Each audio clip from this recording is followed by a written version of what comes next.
fiatné peniaze, akými boli pokladničné dlhopisy Spojených štátov, pokladnice USA, vstupovali do bankového systému prostredníctvom Morgan Chase a Federálnej rezervnej banky. V tomto bankovom systéme tieto dlhopisy nadobudli konverziu s veľkým pákovým efektom. To znamená, že zvýšená prázdnota týchto dlhopisových záväzkov sa ešte neobjaví. Naďalej sa navyšovali čísla, čiže sa nafúkovala táto vzduchová bublina. A začali sa objavovať už nie peniaze, ale meny, currency, fiatné doláre. A tieto fiatné doláre boli uvádzané určitými systémami do ekonomiky, do bankového systému. Aj vrátanie manuálneho načítania, pretože v tomto čase neexistovali žiadne automatické brány. To Fed vytvoril taký zločinecký systém, ktorý sa volá cash. Tento zločinecký systém sa neopiera o žiadny normatívny právny akt, o žiadny medzinárodný akt a ani o žiadny suverénny akt. Jednoducho bol vykonaný podvod.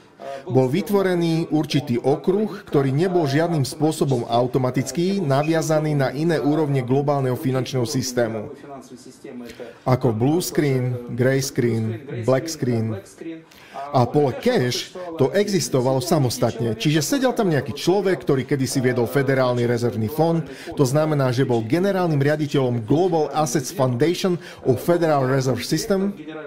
Bol to Tierno Alassane Ba Joseph, ktorý sedel v horách pod ochranou, pod dohľadom, na neurčenom tajnom mieste, kde po doručení skrínov ich manuálne vkladal do tohto poľa cash.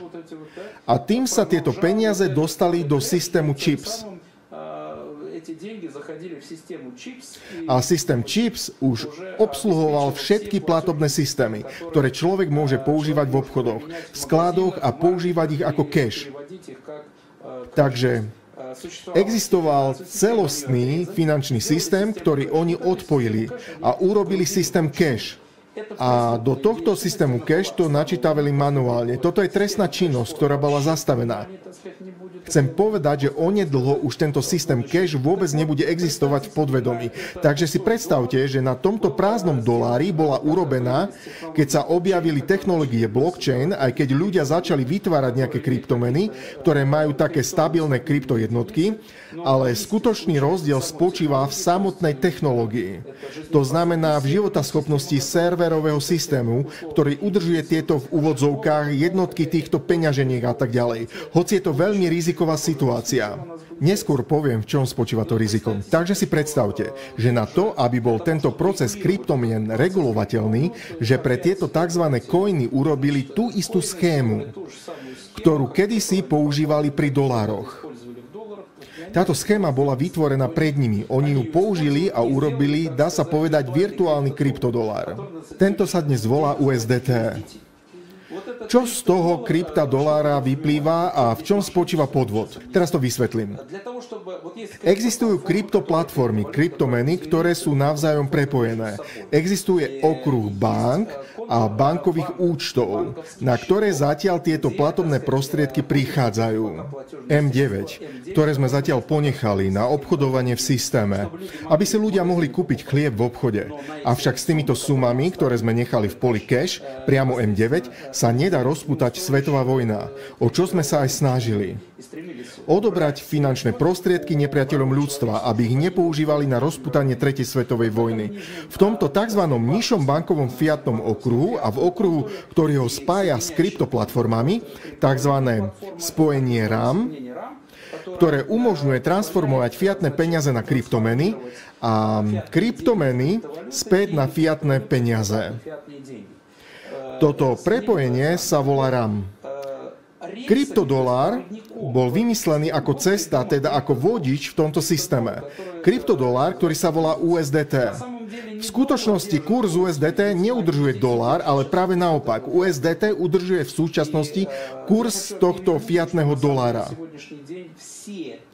Chcem ľuďom oznámiť, že v skutočnosti sú dnes všetky tzv. Burzy, ktoré existujú prakticky v týchto istých rukách. Sú to zločinecké spoločnosti.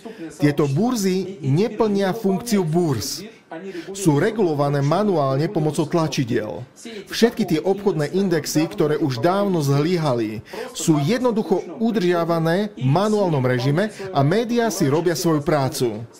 Klámu všetky ostatné krajiny a ľudí a tento platobný prostriedok niečo stojí. Tak prišli s nápadom udržať dolár, tak povediac prázdny dolár nad vodou.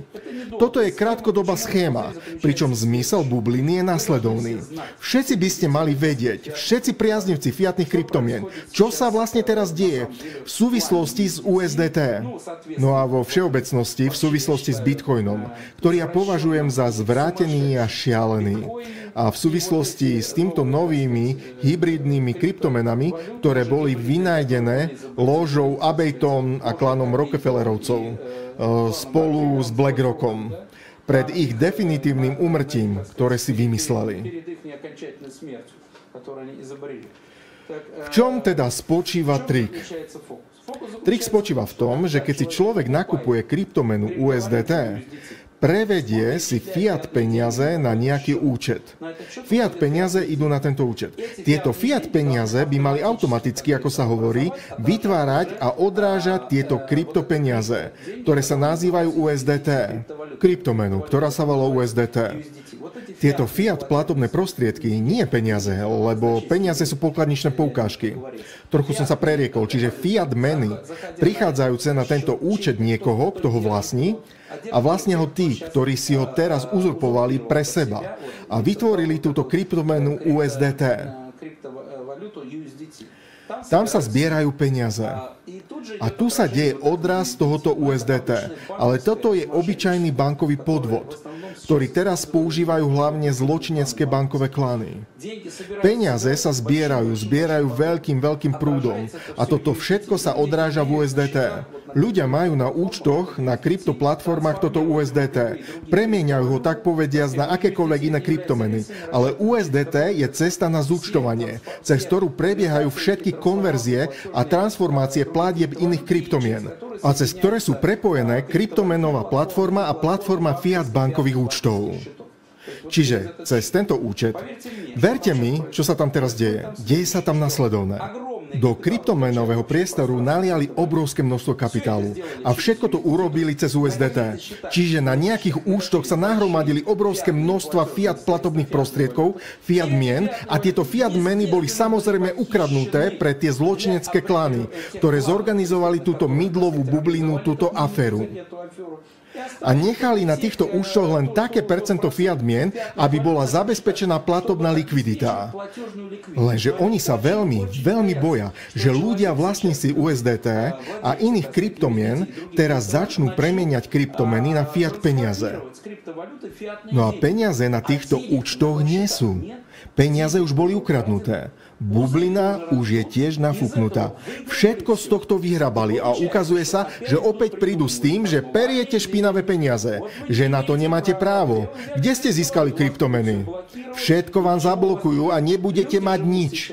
Čiže ľudia, ktorí skočili do tejto kryptomenovej témy s veľkými možnosťami peňazí, žijú teraz v ilúzii. Tá ilúzia je na tých elektronických peňaženkách, kde vidia tie bitcoiny, kde vidia USDT a myslia si, že majú obrovské množstvo prostriedkov, ktoré majú v určitý čas k dispozícii a môžu s nimi urobiť všetko.